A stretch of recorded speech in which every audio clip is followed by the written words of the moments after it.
Assalamualaikum warahmatullahi wabarakatuh. Kami dari kelompok 7 akan mempresentasikan materi Proverbs of Administration atau peribahasa administrasi. Perkenalkan, nama saya Almira Jihan Fairuz. Saya Diana Ilahana. Saya Kalista Belva.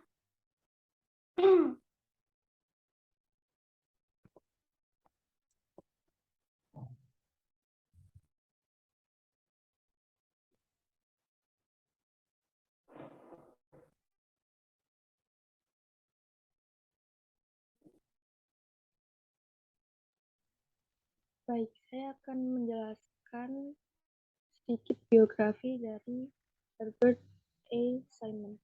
Herbert Alexander Simon, beliau lahir pada tanggal 15 Juni 1916 dan meninggal pada tanggal 9 Februari 2001. Beliau merupakan seorang ilmuwan politik Amerika dengan gelar PhD dalam ilmu politik. Selain itu, ia merupakan peneliti di bidang psikologi kognitif, ilmu komputer, administrasi umum, ekonomi, dan filsafat. Beberapa karya tulis Herbert, yang pertama yaitu Administrative Behavior pada tahun 1947, kemudian ada Models of Man pada tahun 1957, lalu ada Organization pada tahun 1959, Models of Discovery pada tahun 1977, Models of Thought pada tahun 1979 dan 1989, Models of Bounded Rationality pada tahun 1982,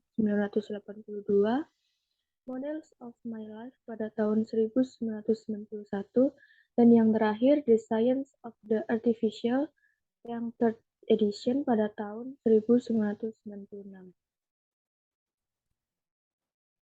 Baik, selanjutnya saya akan menjelaskan tentang bab pertama, fakta tentang peribahasa yang sangat meningkatkan kuotasi karena hampir selalu menjadi sekutu yang kontradiktif.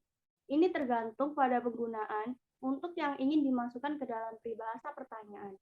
Sejak lama tidak pernah sulit untuk menemukan satu yang akan membuktikan intinya atau justru kontradiktif.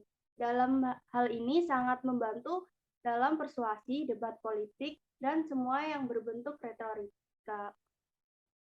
Tetapi ketika seseorang berusaha menggunakan peribahasa sebagai dasar dari teori ilmiah harus mengatakan bukan hanya apa yang benar, tetapi juga apa yang salah. Sebenarnya tidak menambahkan banyak pada pengetahuan ilmiah juga.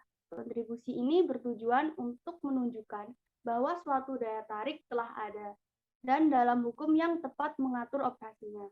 Untuk setiap prinsip seseorang bisa menemukan yang sama-sama masuk akal dan dapat diterima prinsip kontradiktif.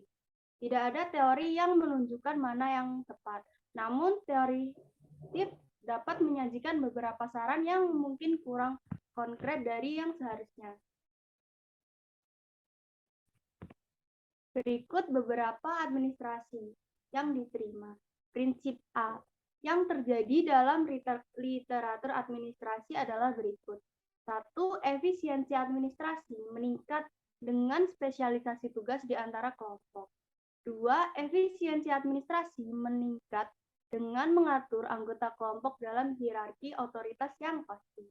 Ketiga, efisiensi administrasi meningkat dengan membatasi rentang kendali di titik manapun dalam hierarki ke sejumlah kecil bagian itu. Keempat, efisiensi administrasi meningkat dengan mengelompokkan pekerja untuk tujuan pengendalian.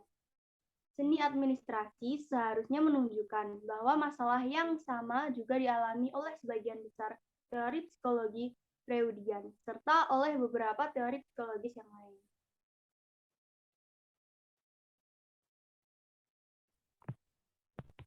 Baik, saya akan menjelaskan mengenai efisiensi administrasi. Menurut Herbert, efisiensi administrasi seharusnya ditingkatkan dengan mengelompokkan pekerja menurut 4 poin, yaitu tujuan, proses, pelanggan atau klien. Ini berarti adalah orang yang melakukan proses, dan juga tempat. Tujuan, proses, pelanggan, dan tempat adalah basis organisasi yang bersaing dan pada titik pembagian tertentu, keuntungan dari ketiganya harus dikorbankan untuk mengamankan keuntungan dari yang keempat. Jadi ketika 3 poin di atas sudah mendapatkan keuntungan, maka 3 keuntungan ini harus dikorbankan atau diolah lagi agar yang mendapat keuntungan menjadi 4 poin. Dan keuntungan keempat inilah keuntungan yang maksimal. Lalu, tujuan dapat didefinisikan sebagai tujuan atau akhir dari suatu kegiatan, lalu dilanjutkan dengan proses sebagai sarana untuk mencapai suatu tujuan. Tujuan juga mencakup pelanggan atau orang yang melakukan proses, dan juga tempat sebagai basis organisasi. Jadi untuk mencapai suatu tujuan harus ada pelanggan atau orangnya, tempat, proses, agar tujuan yang diinginkan dapat tercapai dengan baik, yaitu administrasi yang lebih efisien. Selanjutnya, an approach to administrative theory atau pendekatan terhadap teori administrasi. Sebelum kita memulai semuanya, kita harus membuat sebuah konsep terlebih dahulu. Hal pertama dari teori administrasi adalah mengembangkan konsep yang relevan dengan situasi administrasi. Konsep yang dibuat atau dikembangkan harus operasional, yaitu maknanya harus sesuai dengan fakta atau situasi yang dapat diamati secara empiris. Hal tersebut agar konsep bermanfaat secara ilmiah. Selanjutnya, teori administrasi berkaitan dengan bagaimana suatu organisasi harus dibangun dan dioperasikan untuk menyelesaikan suatu pekerjaan dengan efisien.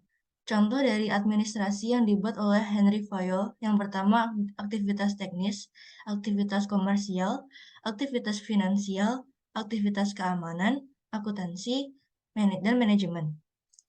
Prinsip efisiensi ini merupakan karakteristik dari setiap kegiatan yang mencoba untuk memaksimalkan tercapainya tujuan tertentu. Publikasi terbaru di masa itu jarang mengatakan organization should be by purpose atau organisasi harus dilandaskan pada tujuan, melainkan under such and such conditions, purpose organization desirable, atau artinya dalam berbagai kondisi seperti ini dan itu, tujuan itu diinginkan atau dituju. Sekarang, apa saja faktor yang menentukan tingkat efisiensi yang dicapai suatu organisasi? Metode sederhana yang dapat dilakukan adalah dengan menanyakan individu terkait dengan apa batasan, kuantitas, dan kualitas outputnya. Batasan ini termasuk A. Batasan kemampuannya untuk tampil, B. Batasan kemampuan untuk membuat keputusan yang benar. Oleh karena itu, teori administrasi harus mencakup keterampilan, nilai, dan pengetahuan apa yang harus diketahui seorang pekerja atau suatu organisasi. Di satu sisi, individu dibatasi oleh keterampilan, kebiasaan, dan refleks yang kurang. Oleh karena itu, prinsip administrasi harus berkaitan dengan fisiologi tubuh manusia dan pelatihan skill serta kebiasaan. Di sisi kedua, individu dibatasi oleh value-nya dan konsepsi tujuan yang mempengaruhi individu membuat keputusan. Oleh karena itu, prinsip administrasi harus berkaitan dengan loyalitas dan moral serta kepemimpinan dari setiap individu. Di sisi ketiga, individu memiliki pengetahuan yang terbatas terkait pekerjaannya. Oleh karena itu, prinsip administrasi berkaitan dengan pertanyaan mendasar seperti apa yang harus kita lakukan dan sebagainya. Sekian, terima kasih dari kelompok kami, kelompok 7, yang mendapat tema Purpose of Administration atau peribahasa administrasi. Terima kasih. Terima kasih. Wassalamualaikum warahmatullahi wabarakatuh.